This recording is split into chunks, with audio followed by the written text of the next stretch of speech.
All right, folks. This is kind of a nightmarish story. Like, what would hell look like if the Bible were written in times with like modern tech? Right? Hell would look something like this. It wouldn't be that different from this. This is a very modern vision of hell.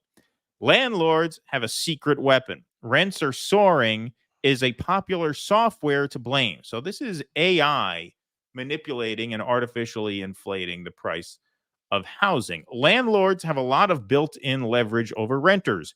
Moving is a pain, so tenants are more likely to accept rent hikes.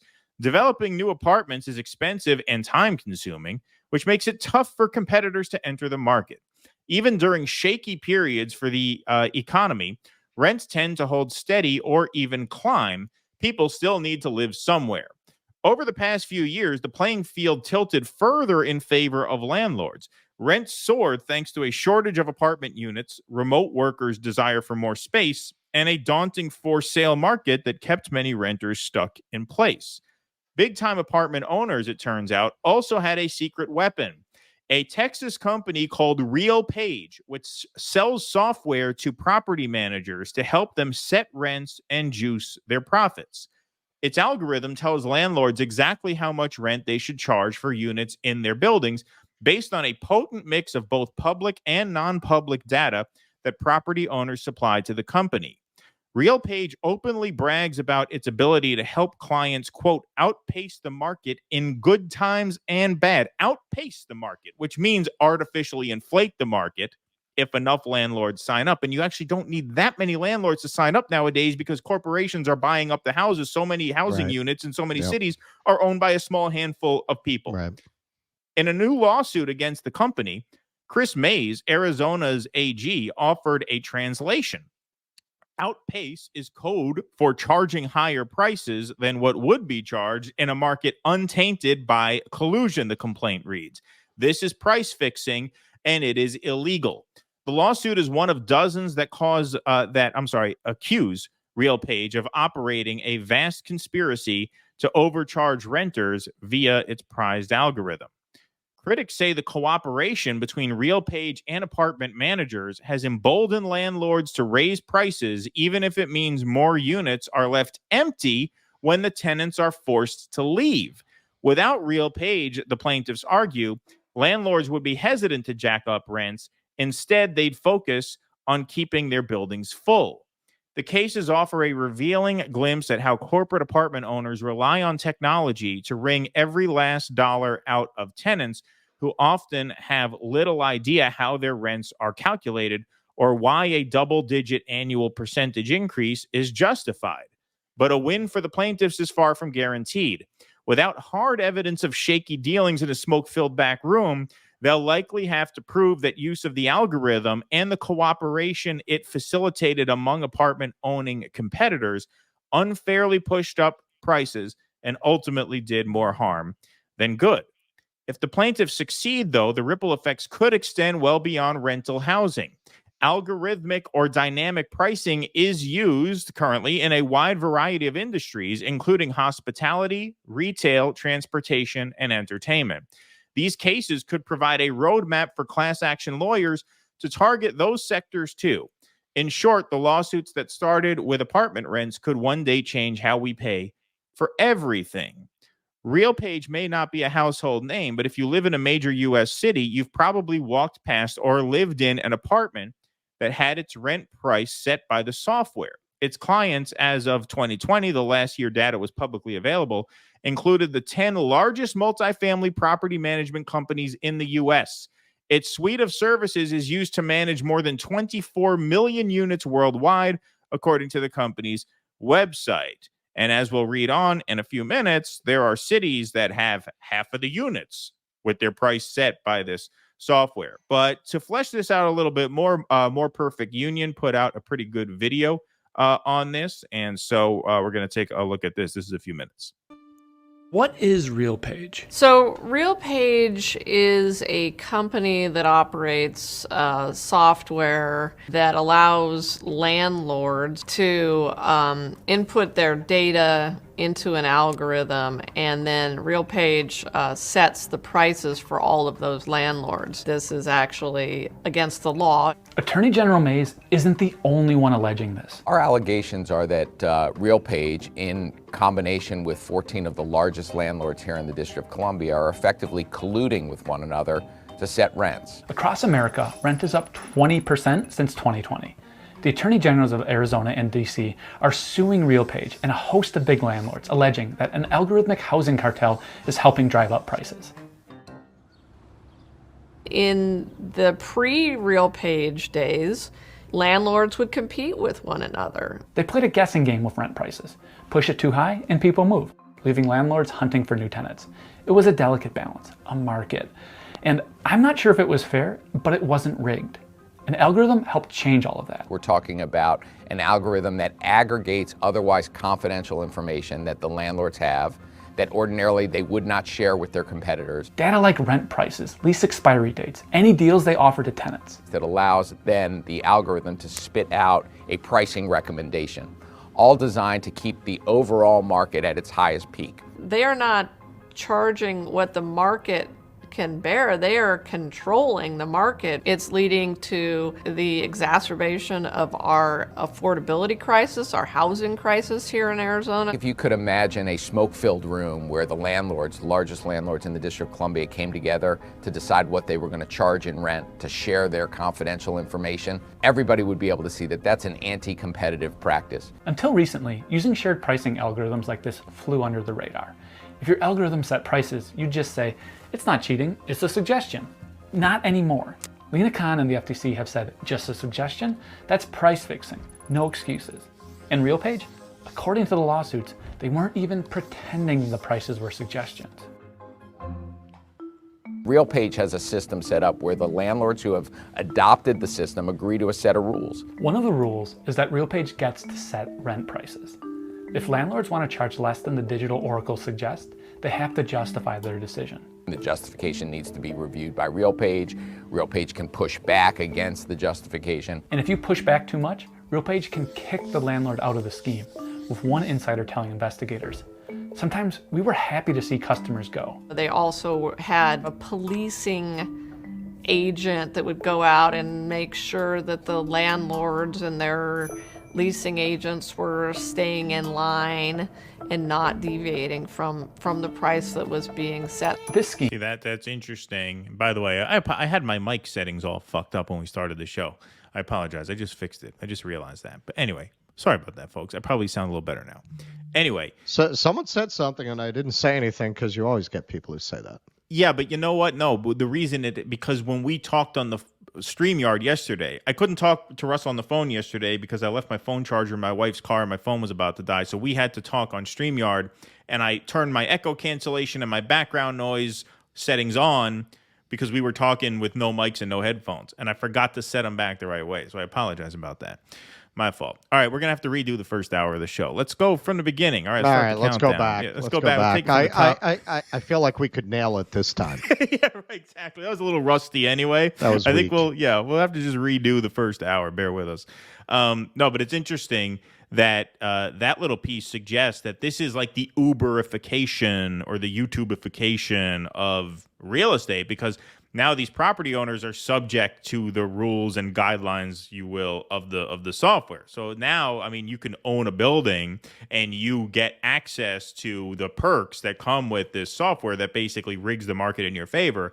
But if you don't cooperate, what do? They send you strike one. You know what I mean? You're off.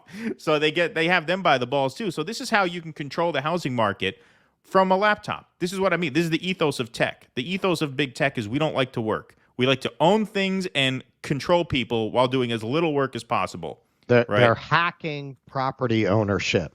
Exactly. All right, we'll let this keep going. If true, has had a real tangible impact on Americans. RealPage advertises that it's going to increase revenues 2% to 7% for the participants in the cartel. What RealPage is telling these landlords and is doing with these landlords is, don't worry about occupancy rates anymore. It doesn't matter really how many people move out of your building, you're still going to grow your revenue over time. How? through these coordinated price increases. In Phoenix alone, we've seen rent increase 76% since 2016. It is almost certain that people were evicted as a result of these price increases, and that some people were made homeless by them. To their prospective customers, the landlords, RealPage is pretty open about all of this. You can go to their website, type in a zip code, and view a sample of what buildings are using the software, along with any corresponding price changes. We'll see, this building right here, rent is actually down about 4%. If we just zoom out a little bit, a few blocks over, this rent is actually up 4%. They used to have videos where landlords talked about how RealPage's algorithm pushed them to raise rent, but the company deleted it after the Washington Post ran a story. On investor calls, they're flat out saying the algorithm is going to recommend higher lease rates for every property. But the company goes to great lengths to train landlords to hide this scheme from renters. Landlords were coached across a variety of scenarios and told not to mention RealPage or pricing algorithms to tenants. Instead, they were supposed to say stuff like units were being priced individually. So there you have it. Price fixing, manipulation, all without a pen and paper, just done via an algorithm and a software. That is the business model. That's their pitch to these landlords. And the influence in certain places is going to be less than others. We mentioned before we went on, New York is a quite regulated housing market compared to some other cities. But if you look at this is the final slide, and then we'll talk about this a little bit. RealPage wields the greatest power in markets with a high concentration of corporate-owned apartments. So look at this. About 70% of apartment units in the Phoenix metropolitan area, which is massive. Phoenix is, I think, the 5th largest metropolitan area in the United States. It was back when I was giving tours. Maybe it's changed now, but it used to be New York, L.A., Houston, and then I think New York, L.A., Chicago, Houston, Phoenix. Those are, I think, the top 5. So you're talking about the top 5 metropolitan areas in the country. Phoenix, massive city, 70% of apartments are owned by or managed by companies that use this revenue management, quote unquote, software, the company's term for the price recommendation software that is now under scrutiny, according to estimates by Arizona's Attorney General. In Tucson, about half of listed apartments fall under that umbrella. The Washington, D.C. AG, not Merrick Garland, but of the city, who has also sued RealPage, said that more than 30% of multifamily units in the district and 60% of units in buildings with 50 or more units were priced using RealPage's software. So you see, it can have a huge influence on the housing market to the point where it becomes a fake market. It's all manipulated by this AI software. And these landlords buy in, and they know once they buy in that they're going to get top dollar and that no one's going to slide under them because they're all on the same algorithm. How is that legal? It's legal when you're living in a modern day hell. I mean, this is something they would have in hell. Like, if there are apartments in hell, this is how they'd be priced. Well, or we'll find out when we get there. Obviously, we will find out. We're on a fast track to that destination, according to Georgia's Congressman Rick Allen.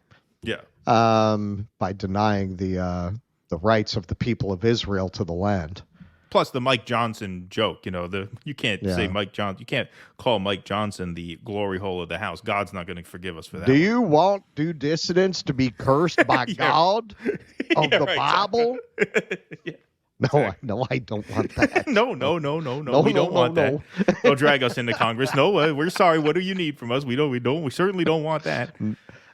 No, this is really, it's like a Black Mirror episode, as so much of society is today.